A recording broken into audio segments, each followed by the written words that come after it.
Apple has completely changed their entire iPad lineup with the launch of the brand new iPad 10th generation and the 2022 iPad Pro M2, and a lot of people in the tech space are agreeing that this is the most confusing iPad lineup ever from Apple, and I've got to agree with that. And now it's really hard to choose because you have 6 different iPads right here. Look, the iPad mini, the iPad 9, which is the previous generation, still for sale, the new iPad 10 with the redesign, the iPad Air with the M1, then the 11 and 12.9 inch M2 iPad Pros. But what makes things even more confusing is that these brand new iPads that Apple just released have some problems, which I'm gonna explain in this video, which is leading people to be buying some of the previous generations that are no longer for sale, but actually still a great deal. Now, as you probably already know, the new iPad 10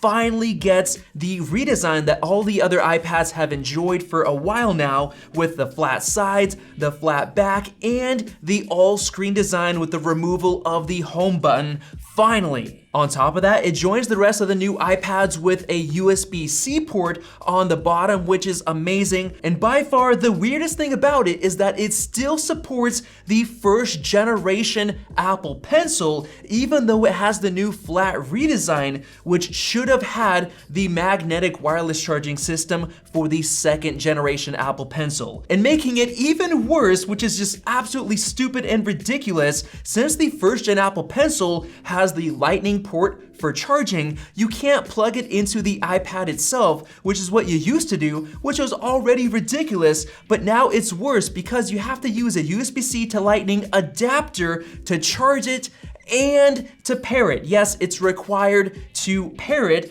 and some people are saying that it's not even included in the box. You have to buy it separately from Apple. And another really cool thing about the new iPad 10 is that it also has a new Magic Keyboard Folio that is specifically designed for this model. And what makes it really unique is that compared to the Magic Keyboard case for the iPad Pro or the iPad Air like I have right here, you can actually detach the keyboard section on the bottom while keeping the back of it intact and use it as a stand, just like you can see on Apple's website. This is awesome, especially since it has the function keys, which the original Magic Keyboard for the more expensive iPad Pro does not have. And speaking of the M2 iPad Pro, this is basically the most disappointing update ever because there's only a couple of changes. You get the M2 chip instead of the M1, you get Bluetooth 5.3, which is nice, and Wi-Fi 6E, which is also nice, but other than that, there's really no other major changes. Yes, you can record with ProRes, but who's gonna be recording with an iPad? And finally, the new M2 iPad Pro supports the new Hover Apple Pencil,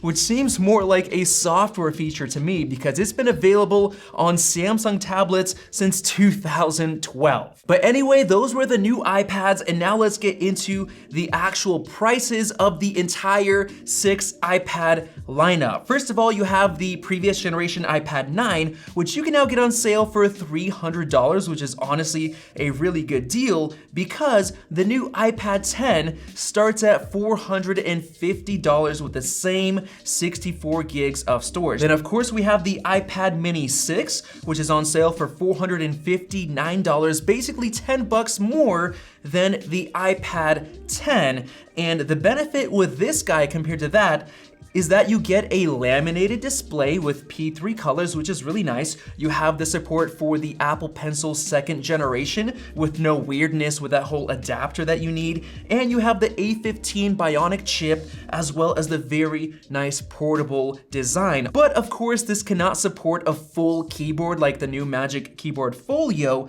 which gives some points to the iPad 10. And now, of course, you also have the iPad Air 5, which is usually $600, but it's now on sale for $519, which is actually a pretty good deal. And by the way, all these Amazon deals, I'll give links to down in the description below, so definitely check those out. Now, however, I would not recommend this new iPad Air 5 because there are only a couple of differences that might not be that big of a deal to you guys. As you can see right here, I have the iPad Air in the middle and the iPad 10 on the right. They both have 10.9-inch displays. The Air has the M1 chip, which is a lot more performance, while the iPad iPad has the A14, which by the way I'm gonna get into because it's not the full story.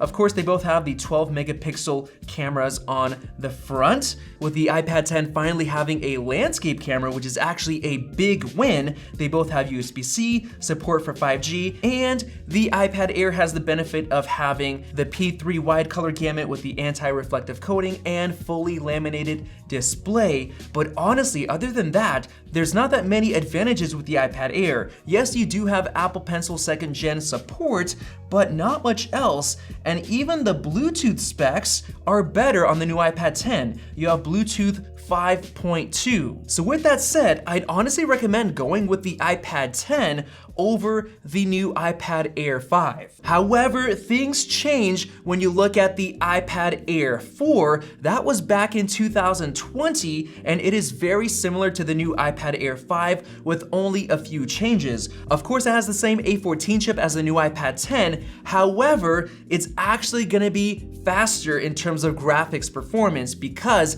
Apple mentioned in their newsroom article that the A14 chip in the iPad 10 is only 10% faster than the previous iPad 9 in terms of GPU performance, which actually means it's gonna be very slow, around 7,700 GPU score in Metal Geekbench 5 compared to over 12,000 with the iPad Air's version of the A14. So you're gonna get better performance with this guy right here, which by the way, renewed on Amazon only $430, even cheaper than the new iPad 10. This is the one I would go with if you're considering the iPad 10, to be completely honest. And then finally, we have the new M2 iPad Pros, both in the 11-inch and 12.9-inch sizes. Now, the M2 is actually a decent deal, $800, and you're getting the ProMotion 120Hz display, you're getting the extra camera system on the back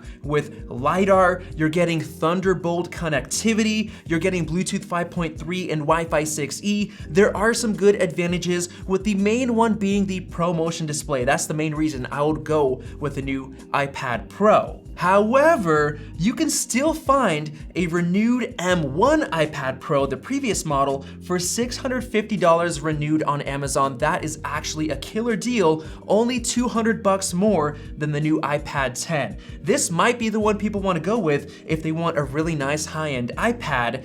Best bang for the buck without spending way too much money. This is a really, really good deal. But now, with all that said, let me give you guys a quick buyer's guide rundown of all of these iPads and which ones I recommend for each use case. If you're just looking for the cheapest new and fresh iPad you can get, I would honestly recommend still the iPad 9th Gen for only $300 on Amazon. That's still a very good deal. Now, if you want something for your kids that's still portable, fresh, powerful, really, this iPad mini 6 is great. It's perfect for gaming, for kids, everything. The modern design, USB-C, it's got everything built in. I really like this for only around $450, the same price as the iPad 10. So if you can spend at least $450, I'd probably go with this one. Now, if you want a larger display like a 10.9-inch and you want to use that new Magic Keyboard Folio to kind of use it as a laptop replacement, then honestly, the iPad 10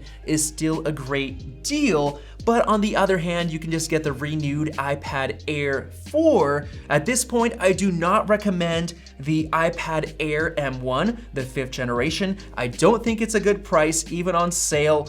Don't get it. Either get one of the other ones or go up to the iPad Pro. And with that said, speaking of the iPad Pro, I probably would not get the M2 version unless you really care about the extra performance. Maybe you really love that hover Apple Pencil feature that you really want, or you care a lot about Wi-Fi 6E and Bluetooth 5.3, then maybe you should get the new M2 iPad Pro. But while you can, you could just get the M1 models. So with that said, hopefully this video got rid of some of that confusion and helps you decide which iPad you should buy. Definitely check out the links to all those great sales down below, and let me know what you think in the comment section. Click the circle above to subscribe for more videos like this one, and we'll see you in the next video.